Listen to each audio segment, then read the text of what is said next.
Aquaman, issue number 9. That's right, folks. We're wrapping up the first act of this book. That's kind of what it says in like the first actual page of the stuff going on. We're leaving the big water world and Diagon's dead, and the blue's returning to normal, and Arthur's a god now, maybe, just in time for him to be in that DCKO book. Hope he makes it. I feel like they said he was going to be a key player, but I don't genuinely know.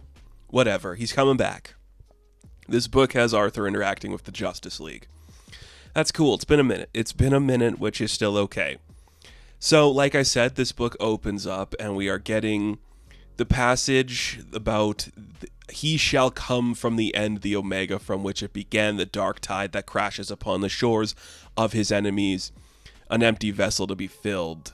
So, is Arthur the dark tide? We're still setting up that he is. Oh man, I'd love it if like a big event later was Arthur being like bad and he had to fight the Justice League. That'd be pretty cool. So we open up this issue after that and we see that we're burying Queen Mara. She is being at rest, and then they decide to burn all the bodies underwater with their magic fire. Let's leave this place.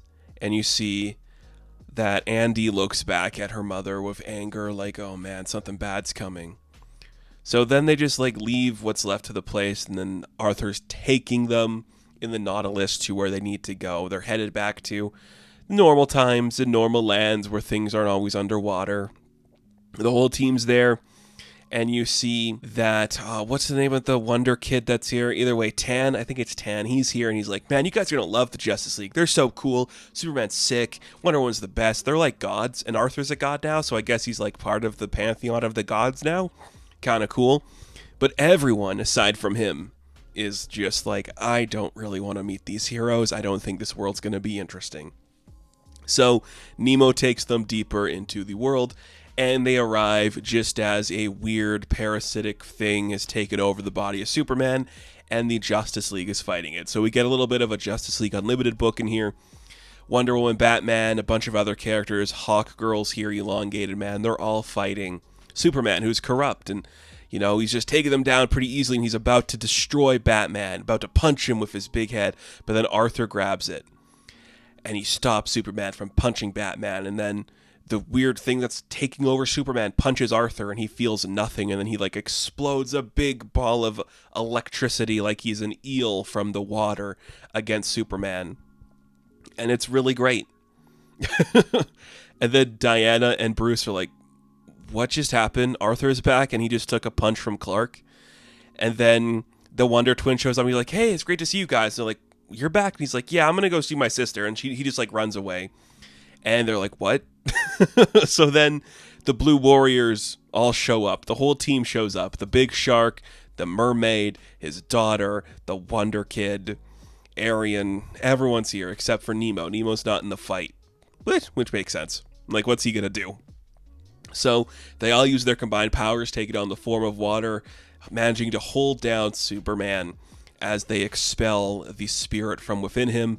And then when he reconstitutes to normal, he runs into his ex-girlfriend, Lori. And I'm like, yeah, that's the thing we all wanted to see. You set up Lori in this book, have her meet up with Superman. It's really fun.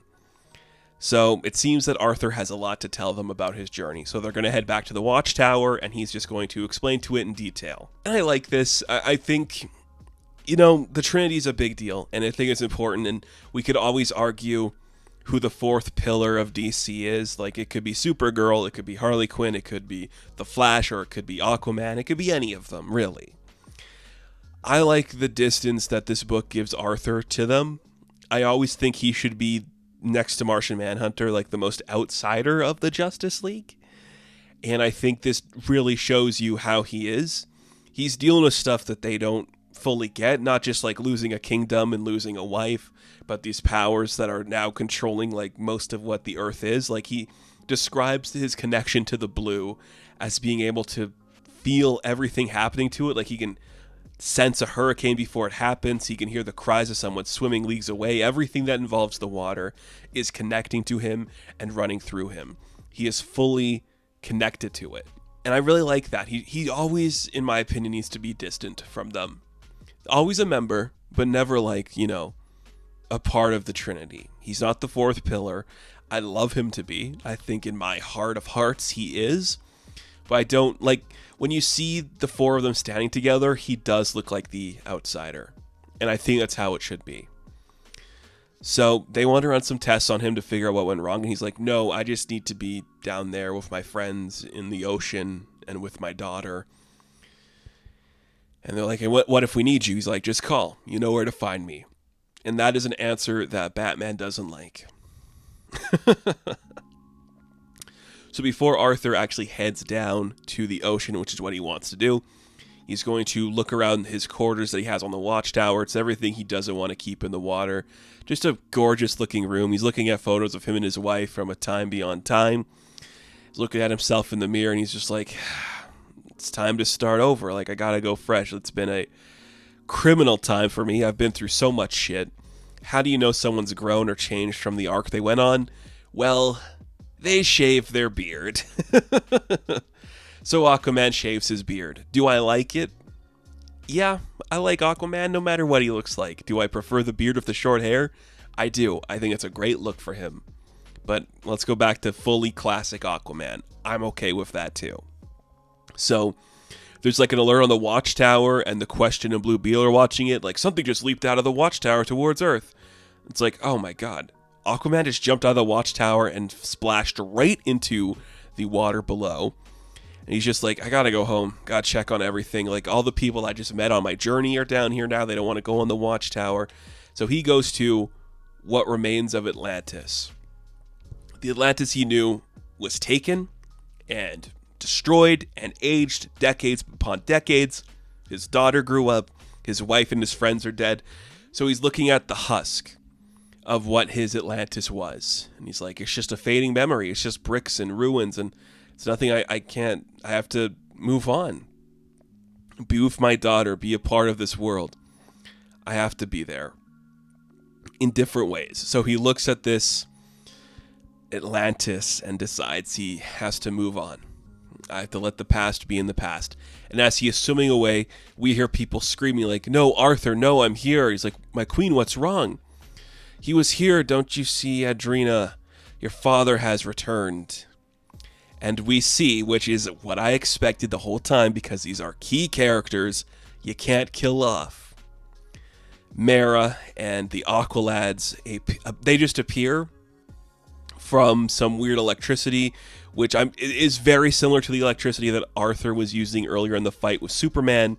So I'm thinking maybe he reconstituted them in some capacity, or they were hidden in the blue from the events of Dagon. Either way, little baby Adrena is there too.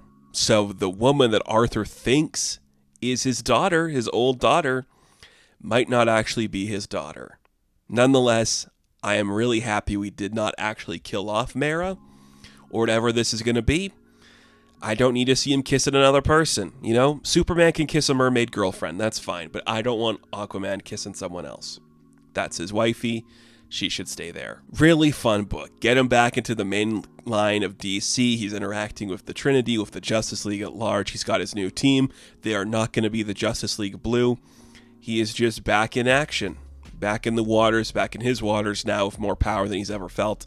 Perhaps he is the strongest character in DC at the moment, as he controls all the water and is connected to all the water. One of the most important things in the world is water.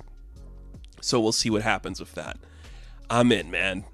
I know we keep doing some cool stuff with this book. This one, no exception. Great introduction to Arthur to be back in his world. I really dig it. I'm just having fun. Like, it is exactly what I've needed from Aquaman for a long time, so I can live with the choices that it's making, because it just makes me feel good. Maybe it'll make you feel good too. I don't know. It's very different than other stuff going on at DC, so I like it. And Mera's back. Can't complain. That's Aquaman, man. Like, it's great. He looks so cool. I hope he wins DC KO. I know he's not going to, but he would be my pick to win. Or Red Hood, since they canceled his book. So, Aquaman issue number 9. I am going to give an 8 out of 10. Now, thank you all for watching this review. Be sure to like and subscribe to the channel. And of course, I will catch you in the next one. Have fun. Stay safe. Good luck.